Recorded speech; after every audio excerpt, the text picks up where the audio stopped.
He gave me and my cousin Troy, who's now deceased. You know, God bless his soul. Jesus be with him. But yeah, we were little kids. You know, I think I was in the 5th grade, and I got he gave me the money. You know, gave us the money, split it for $250. You know what I'm saying? Both gave us $50. You know what I'm saying? So we went off in there, got some nice little stuff, and then we came to the record shop. Seen Bone Thugs and Harmony was there. You know, I'd already heard, you know, Bone, you know, on their first album, Creeping Up on the Come Up. You know what I'm saying? It was like, and I liked them. You know, I liked them a lot. You know, and that's you guys say I'm a little kid, but you know what I'm saying? That's what tickle my ear. You know what I'm saying? That's what I like to hear. You know what I'm saying? And so I got their album. You know what I'm saying? I liked it a whole lot. Actually, I loved it. You know what I'm saying? It was my first, you know what I'm saying, rap tape. You know, they made tapes back then when I was a little, you know what I'm saying? But, yeah, so I got that, and it was off the chain, you know, and I listened to it a whole lot. And so what I was, you know, listening to last night. I woke up real early this morning, and I just was I ended up listening to Bone Thugs and Harmony a lot. First, I listened to a lot of their old stuff, and I was like, man, these boys was going off, you know what I'm saying? And then I started running into some new stuff, you know what I'm saying? And I probably can't remember what the names of the songs, but they were very inspirational. And I was like, dang, it was like we praying, you know what I'm saying? It was like they was on some godly stuff, you know what I'm saying? They knew stuff just like, you know, on some godly stuff. And then I started listening to the stuff they saying, and then looking at the videos. And I was like, man, shoot, if Tupac was a prophet, you know what I'm saying? And these boys doing the same. I mean, these men doing the same thing, you know what I'm saying? These men doing the same thing, you know? I was like, man, they out there, you know, still doing it. But, you know, I ain't even heard nothing from them. I had to look it up, you know what I'm saying? I hadn't even heard nothing. I didn't even know they were still doing stuff. They are, though. They active and still doing it. They still do have that brotherhood. Just like, and then when I started seeing that, I started thinking about my dream, the Barack Obama being humble dream, you know, the prophetic dream, Barack Obama being humble. And then I started thinking about that, you know what I'm saying? I was like, dang, so these dudes are Christians, you know what I'm saying? And, you know, so my dream is right, you know what I'm saying? Like, that's why I be telling y'all, I be stuff in my dreams I don't even know about people, you know what I'm saying? And it's just there. God gives it, you know, for me to give it to y'all, you know, so we can be prepared for the events of the future. You know, you just got to listen, you know. A lot of people didn't listen to those prophets back in the old days, you know, in the Old Testament. They was giving all those sermons, but shoot, everybody wasn't listening, you know. Only few, you know, few was listening out of the masses, you know. And but this few, you know, was strong enough to change the entire world and save other brothers and sisters before it's too late, you know. But I was just thinking about, you know, they videos and stuff, man. They be prophesying. Like, I seen this one, dang, man, if I had my notebook. But it was like I wrote the songs down because I was like, you know, they were very inspirational. It was one of Determination. That was a very godly song. You know, and I liked it a lot. You know, and I was just like, dang, man, these dudes really doing it for God. So my dreams is right. That's why they would be being persecuted. You know, just as, you know, we all will. Y'all might not believe it, but shoot, that's promise. You know what I'm saying? But what about it? You know, can't do nothing until the time's done. You know what I'm saying? So Jesus Christ is the only one that controls everything. So, you know, but yeah, man, I just when you get older, you know what I'm saying? Because they started getting too deep for me. I couldn't really understand them when I was younger. You know what I'm saying? They started getting real deep, and I couldn't really understand them. You know what I'm saying? I'm just being honest. You know what I'm saying? Like, I mean, I could, but I was just like, it went from there. It wasn't the hardcore like it was at first, and that's what really had my adrenaline. I don't know, it just had my stuff pumping. That, you know what I'm saying? That gangster rap for some reason. I don't know why that is, but then the other stuff was cool too. You know what I'm saying? When they started, you know, they harmonizing. They were always harmonizing. They started harmonizing even more. But them boys be prophesying. That's all I really can say is when I look at that and see how they was just illustrating the same problems that Tupac talked about in the hood. They was talking about. You know what I'm saying? And I feel like that's just that real element. You know, that's just that real element that I like to listen to. It's real, you know. And the times be like that. You know what I'm saying? People's minds and mentalities. was really like that. You know what I'm saying? Like during the 94, I mean, like gangs was real bad, especially, you know what I'm saying? Like where I'm from, gangs was real bad. You know, you better, you know, make sure you got the right color on. You know, you better make sure that you know, shit, you better make sure you're walking a narrow path. Now, you will get caught up in the bloodbath. You know what I'm saying? I'm just saying, like, you got to be careful out here, you know, and the lyrics should tell you that, you know what I'm saying? People's minds really like it. It ain't just entertainment, man. Like, sometimes people's minds really like that, you know what I'm saying? Like, you got to be prepared. So, sure, really, I felt like they was preparing us for the war zone that we lived in, you know? I mean, what, you know what I'm saying? You just saying, you just stating the stuff that's going on. I mean, because of, not all because of black people, because this is, we're violent or something, but you got to look that we came here as slaves in the first place, you know? And then they didn't want to give us our rights even in the 60s, 1960s. That wasn't that long ago. And they didn't want to give us our rights then, you know, and then we still have to fight for a lot of things. And then you got to understand, we were brought over here. So when you brought over here, like, okay, say, God, say if he gives something, that let Satan do something. Satan can stop Satan. Satan can stop God, and God can stop Satan at any time he wants to, because God owns that property that Satan is dwelling in and doing what he has to, what he wants to do. So I'm just giving an example. So, you know, so God can still control that. So the government, they didn't want us here, you know what I'm saying? They wanted us here as slaves, not as citizens, and, you know, equal liberty and justice for all. They didn't want that for African Americans. So, you know, we fought a lot of people, blood was shed. You know, we didn't, you know, you have to speak up, you know, you have to be willing to fight, you know, in order to get things changed. You have to speak up, you know what I'm saying? Like Malcolm X said, you know what I'm saying? You have to bleed, you know what I'm saying? Any revolution that you've ever seen has been bloodshed, because the other side is not going to give up. They're not going to give up, you know what I'm saying, their power just because you ask them.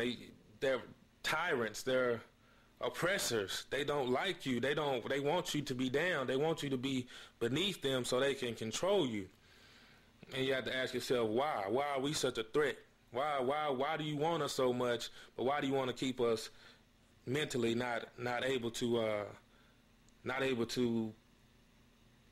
advance the way we should, because of our minds are building pyramids and, you know what I'm saying, stuff that people can't even explain, you know, stuff that's unexplained. You know what I'm saying? Like our spirituality and all that. Our expertise in math, you know, mathematics and, you know, hunting and, you know what I'm saying, agriculture. I mean, we have a lot of gifts, you know, black people, African Americans, and, you know, our heritage was truly stolen from us. You know, that's what I've been doing with this research on my own. You know what I'm saying? Looking at all these old black leaders, you know what I'm saying, what they was fighting for. You know what I'm saying? And I see what they were fighting for is the same thing we fighting for. But somebody done put a little sugar coating on something. Now y'all think that everything is good, and I don't feel like it is. And even though, you know, the system of things is the beginning of the end, I'm not worried about that. I'm worried about us getting what we deserve till the end. You understand? Justice for all. I see in the Bible many times that it says that if you oppressing people, you know what I'm saying, you the government, and you oppressing the people, you won't get away with it for long. It's all gonna come down, and you're gonna be punished. Matter of fact, I'm about to read it for y'all. Yeah, this is called Israel's ultimate deliverance. But the thing is, this is ultimate deliverance for everyone. This is Isaiah chapter 32. I'm going to read the whole chapter. Look, a righteous king is coming, and honest princes will rule under him. He will shelter Israel from the storm and the wind. He will refresh her as a river in the desert, and as the cool shadow of a large rock in a hot and weary land. Then everyone who can see will be looking for God, and those who hear will listen to his voice. Even the hotheads among them will be full of sense and understanding. Those who stammer in uncertainty will speak out plainly. In that day, ungodly fools will not be heroes. Wealthy cheaters will not be respected as outstanding citizens. Everyone will recognize ungodly fools for what they are. They spread lies about the Lord. They deprive the hungry of food and give no water to the thirsty. The smooth tricks of evil people will be exposed, including all the lies they use to oppress the poor in the courts, government, like I said, in the courts. They took this stuff legal. They was doing it to where legally people wasn't getting persecuted for killing black people. And you know what I'm saying? Like, it's still bad. It's still a lot of bad things going on to this day, you know? Still a lot of bad things going on to this day, you know? And they label us, you know, as racial profiling. They label you depending on probably the neighborhood, you know, different things. And, you know, you walking with a group of young men, young African-American men, they going to think that you doing something wrong, you know? It's a tough way to live, you know, when you actually are not that type of person. And, you know, you still getting accused and treated just like you're, you know, you do, you know, because there's criminals everywhere, you know. And, you know, it's people that do bad things and hurt people and things, you know. But, you know, it's people that do good things, you know. You got to treat everybody accordingly, I feel. You know, everybody accordingly. I'm not, you know, I ain't telling no police officer how to do their job. I'm just saying everybody should be treated accordingly, you know. Go through the procedures, the lawful, because the laws be pretty good these days, just if you uphold them or not, if you don't bend the system, if you don't break the system. And, you know, police have a lot of authority, and government has a lot of authority because they are the authority, you know what I'm saying? They are the ones who make the laws. So, but the thing is, it's supposed to be a place, this is America, even though people shed their blood, this is a place where you can protest and really stand up. That's what I'm saying. If you want things changed, don't expect everything to be just good and everything to be just excellent, you know what I'm saying? And no backlash from government officials when you're trying to change things, you know, even in a peaceful manner. They called Martin Luther King, they said he was, I heard that the FBI called him the most dangerous Negro in the world. The dude that preached nonviolence is a Baptist preacher, you know, for Jesus Christ, preaching nonviolence. They said he the most dangerous. I mean, he one of the smartest. He one of the most intelligent and organizing these black people to stand up for their rights and to, civilized though at the same time, you know, civilized. It's a tough deal, you know. It's a tough deal because it's all kinds of ways, you know what I'm saying? You got all different kind of people though too, trying to lead a black movement. You know, you're gonna have different types of movements, and some of them be violent, some will be non-violent, some will be, you know, godly, some will be just, you know what I'm saying, frustration. And, you know, that's why the oppressor has the control over that.